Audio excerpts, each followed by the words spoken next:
I hope you're ready for a great August. There are so many good games coming. I'm Falcon, and today on GameRanks, here's the top 10 best looking games coming in August of 2017. Number 10 is StarCraft Remastered, and that is a good thing. If you're from the original StarCraft era, and I am, you remember how pixelated the graphics were. Remember, this was a game that was not designed to be seen in HD ever, and there are still people playing it because it's great. The new version not only has 4K graphics, but it supports widescreen, and believe me, that is something that drives me nuts about old games and going back to them. I really like my widescreen. I know that's probably a shallow thing to care about, but you don't realize how much you like something until you go back to something that came out before it was there. This version will also unify the communities. The old StarCraft community will now be integrated into the Blizzard launcher, which is great. That's going to make it a lot more convenient for everybody, and it should also get more people into StarCraft on account it is now there. It's part of everything.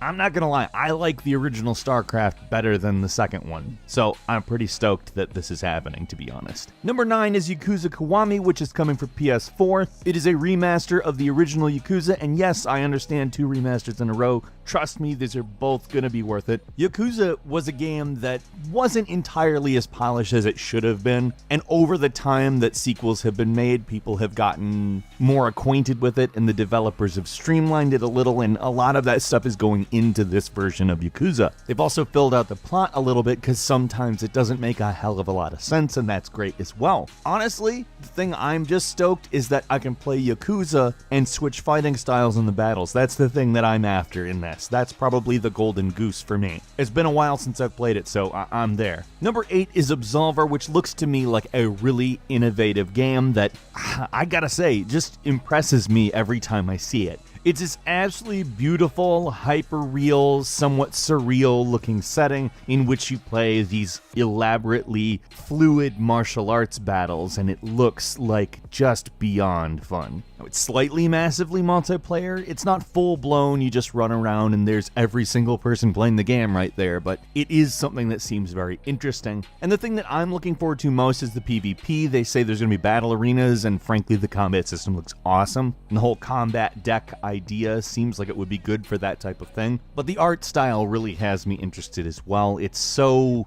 different without really being different. That's the thing that I like most about it. It's kind of impossible to nail down why it's unique, and I'm sure we all eventually will as we've looked at it for a long period of time, enjoying it, but I'm quite excited for it. Number 7 is Mario plus Rabbids Kingdom Battle, which is something that I was very skeptical of but have warmed to over time. Like, we're talking about the Rabbids, so there's that, but honestly, it looks pretty fun. Honestly, a streamlined, casual version of XCOM kinda seems like fun, and it's colorful. It really looks like a Mario game despite not being developed by Nintendo, but the other time that they outsourced Mario to create a totally different type of game to Square, making Super Mario RPG, I think turned out incredibly well. So I'm willing to give this a chance. Like I said, I've warmed to it over time, and maybe that's gonna be a good thing. I'm actually pretty damn hopeful this is gonna be a good game, so fingers are crossed. Number 6 is Sonic Mania. If you are anything like me, you grew up in the 1990s, you know Sonic. You know that Sonic was at his best back then. Yes, there have been games that have been made in the 3D realm that have been fantastic. Sonic Colors and Sonic Generations come to mind. Those are great versions of Sonic the Hedgehog and pretty much how Sonic in 3D should work. But there's always gonna be that, hey, it'd be nice if they also made the 2D games as well thing in the background. And Sega listened, and they got pretty much the best Sonic fan game guy, the guy who made the best engine and ported all of the games to, HD and mobile, and they're actually great mobile ports, to team with several other developers and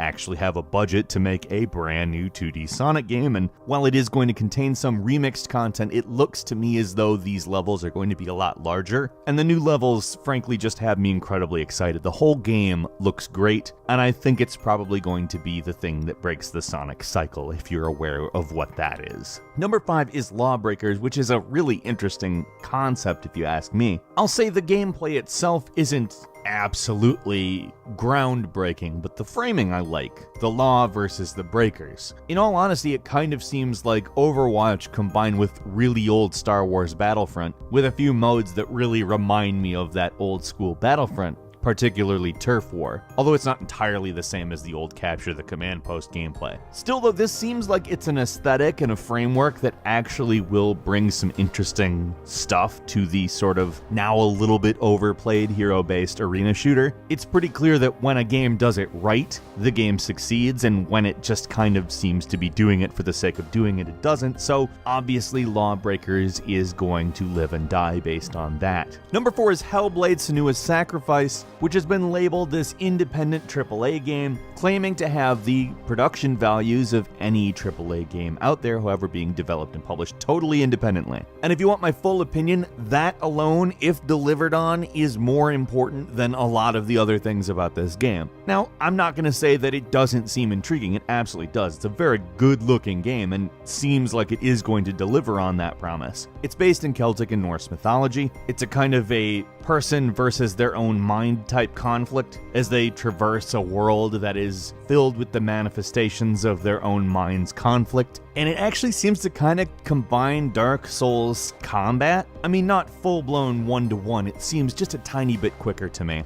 but a more introspective look at actual real-world mental health stuff. And I think that's a really good idea, because a lot of the time these types of issues are not explored in a manner that, well, let's just say a lot of gamers consider interesting. That's not a knock on anybody. In fact, I'm just saying that it's good that they decided to try to do it this way instead of another walking simulator that they put not enough effort into to remain interesting. I am so there for this and I can't wait to play it. Number 3 is Agents of Mayhem, which is basically an insane looking game. It's Saints Row, except for everything is superhero oriented. It's specific to the Recreate Earth timeline of Saints Row 4, specifically the Gat Out of Hell expansion, and it really seems like this interesting take on that universe. I don't know that this is canon or if canon even matters in Saints Row. Frankly, I've played all of them and I can't keep track of it. But the thing that I like most about the series is essentially that it is creatively stupid, intentionally creatively stupid, and it seems to me very much that this game is in fact continuing that tradition, except for more like G.I. Joe or the A-Team, where it draws its inspiration for the structure. However, it's obviously meant to be way more over the top, and, well, I think they're going to deliver on this one.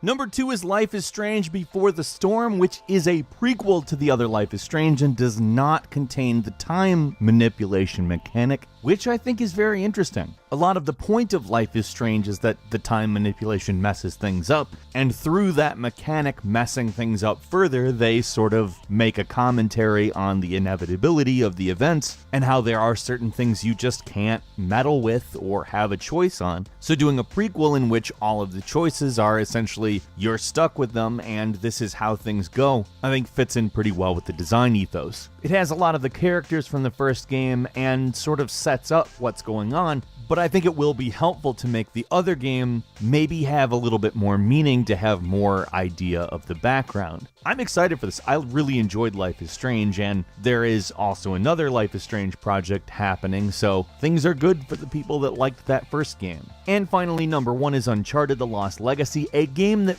really looks friggin' phenomenal. It was originally going to be designed as a DLC for Uncharted 4, but frankly, they kept going. They made a much bigger game than they intended to, and they liked it a lot. And that's the kind of thing that gets me excited about a game. When they set out to do something and it becomes something much bigger that they're really excited about, that's basically the thing that makes me go, oh, yes, bring that my way. Because almost all the time in video game development, when the scale of a project changes, it is to make it smaller. Usually you set out to do something big and you go, well, that's not possible. Now, I love the Uncharted series. I think they're great games, and just to have another of those games, even though Nathan Drake isn't a part of it, is kind of the thing that I'm excited about here. Also, frankly, we need a character arc for both of the characters here. They've both kind of been not the nicest people in the main Uncharted storyline, one of them being a villain and one of them being a monkey wrench. So I'm interested to see both of them develop further beyond that. A few bonus games for you, including F1, which looks to be a pretty big upgrade over the previous version. Obviously, Formula 1 racing isn't where it used to be, and it kind of needs a revival. Hopefully we can get one out of this. Madden NFL 18, which, again, NFL games really not as big as they used to be. FIFA kind of overtaking it, oddly enough, probably because of the worldwide appeal. Madden, however, is a powerhouse, and I'm looking forward. Ark Survival Evolved, their full release is coming this month. It hasn't been received as a perfect game, but it's certainly very interesting, and a full release obviously should give us a little bit more of a idea. It's really cool, it just needs to be good. Hello Neighbor, which is, by the way, the coolest game. It's a stealth horror game that this is one I'm personally very excited about. Game about trying to sneak into a messed up neighbor's house. Tacoma, which is something I've been looking forward to for quite a while. Sort of a BioShocky type game without the combat, really. One of those games that structures its story like BioShock. I'm really looking forward. And The Long Dark, an exploration survival game. It's a really intriguing permadeath-oriented survival game that finally dunks you in a snow environment for one of these, but does it artfully. What are you looking forward to most this August? Leave us a comment, let us know what you think, and if you enjoyed this video, please click like. If you're not subscribed, now is a great time to do so. We upload brand new videos every day of the week, and the best way to see them first is a subscription. As always, we thank you very much for watching this video. I'm Falcon. You can follow me on Twitter at Falcon the Hero, and we'll see you next time right here on GameRanks.